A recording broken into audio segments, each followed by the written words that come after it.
আমি মনে হয় আল্লাহর কাছে এমন কোনো পণ্য করছি যার কারণে আমার 2 ছেলে আমার সন্তান হিসাবে আল্লাহ আমাকে দিছে। আমি আল্লাহর কাছে লাখ লাখ শুকরিয়া যে আমি এরকম 2টা সন্তান পাইছি।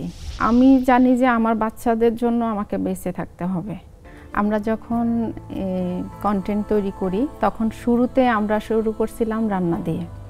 যখন দেখছি যে রান্নাতে কোনো ভালো পাচ্ছি না, সাড়া পাচ্ছি না, তখন চলে গেছি যে ব্লগ করছিলাম।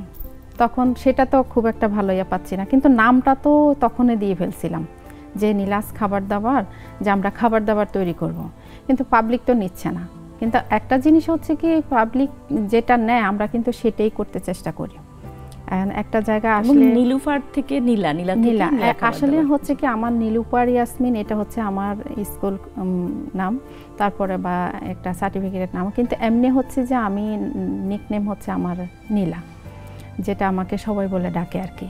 এই জন্য সবাই এমনি ওই ছোট নামটা দিয়েই ডাকে, কিন্তু আসলে আমি ওই যে নীলাস যাইয়া নীলাস লাগানো হয়েছে আর কি। যেহেতু অনেক কথায় আছে যে নীলা সবার সয় না, সেক্ষেত্রে আপনার মনে হচ্ছে বেশ সয়ে গেছে। এই বিষয়টা নিয়ে কি বলবেন? আমি মনে করি যে এটা আমার কাছে খুবই ভালো লাগার একটা নাম, আমার কাছে খুবই ভালো লাগছে বা ভালো লাগে, এবং কি সবাই আমাকে এই নামে চিনে। ছিলেন একজন সহজ সরল একজন গৃহিণী, কখনো ভেবেছেন যে এরকম করে ক্যামেরার সামনে এসে কন্টেন্ট? কখনো ভাবি নাই এটা যে কিভাবে কি হয়েছে। আমি নিজেও মানে মাঝে মাঝে অবাক হই।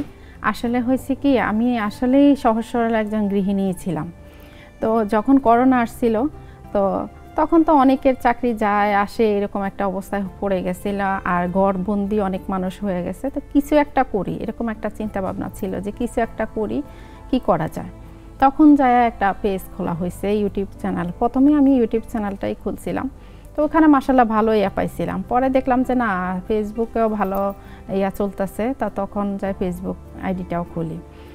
এরপর থেকে যে আস্তে আস্তে করে কখন যে আমি এ পর্যন্ত চলে আসছি, আজকে আমার 8 লাখ প্লাস ফলো আমার নীলাস খাবার দাবারে, এবং কি আমার ইউটিউব চ্যানেলে আমার সিলভার প্লে বাটন আছে, আর খুব তাড়াতাড়ি মনে হয় 2 লাখ সাবস্ক্রাইব হবে। বাহ, অনেক অনেক অভিনন্দন আপনাকে। আমি দেখি যে ওখানে মানে যখন আপনার পেজটা আমি ফলো করছিলাম তখন দেখলাম যে আপনি 2 ছেলেকে নিয়ে কন্টেন্ট তৈরি করছেন। আপনার 2 ছেলে সম্পর্কে একটু জানতে চাইবো, এবং ওরা যখন আপনার মানে কো অ্যাক্টর এখন আপনার, তো ওরা কি রকম করে আপনাকে সহযোগিতা করে দুজনের অভিনয় নিয়ে, এই বিষয়গুলো একটু শুনি। আমার ছেলেদের কথা যদি বলতে হয়, এটা আমি সব সময় বলি, আজও বলতাছি, আমি মনে হয় আল্লাহর কাছে এমন কোনো পণ্য করছি যার কারণে আমার 2 ছেলে আমার সন্তান হিসাবে আল্লাহ আমাকে দিছে। আর ওদের কথা বলতে গেলে আমি ইমোশনাল হয়ে যাই। মানে আমার লাইফে মনে হচ্ছে যে মানে একটা গড গিফট থাকে না, এটা হচ্ছে আমার সন্তান। আমি আল্লাহর কাছে লাখ লাখ শুকরিয়া যে আমি এরকম 2টা সন্তান পাইছি, আর হচ্ছে যেন সারা জীবন এমনই থাকে সেজন্য। তো ওরা আমাকে যথেষ্ট পরিমাণ, আজকের যে আমাকে যারা চিনতেছে, এটার পিছনে একমাত্র অবদান আমার 2 ছেলের। ওরা আমাকে মানে হাতে কলমে যেরকম গড়ায়, এরকম গড়াইছে।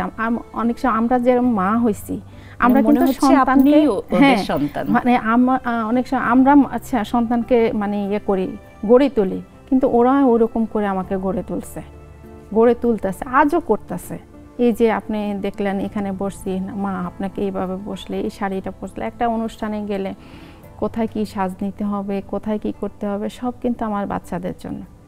আজকে আমি এখানে আসছি, অনেকে আমাকে বলে, আপনি হয়তো জানেন আমার হাজব্যান্ড মারা গেছে, অনেকে আমাকে বলে আমি পর্দার ভিতরে চলে যাই, কিন্তু এটা তো লাইফ না। আমার বাচ্চারা কতদিন হলো মারা গেছেন? তিনি 4 মাসের বেশি হয়েছে, 4 মাসের বেশি হয়েছে আমার হাজব্যান্ড মারা গেছে। তো আমি জানি যে আমার বাচ্চাদের জন্য আমাকে বেঁচে থাকতে হবে। আমি অনেকটা ভেঙে পড়ছি, আবার আমি নিজেকে যে সামলায় উঠাইতেছি, এটা একমাত্র আমার বাচ্চাদের জন্য। কারণ আমার যদি এখন কিছু হয়, আমার বাচ্চাদের জন্য আর কেউ রইল না।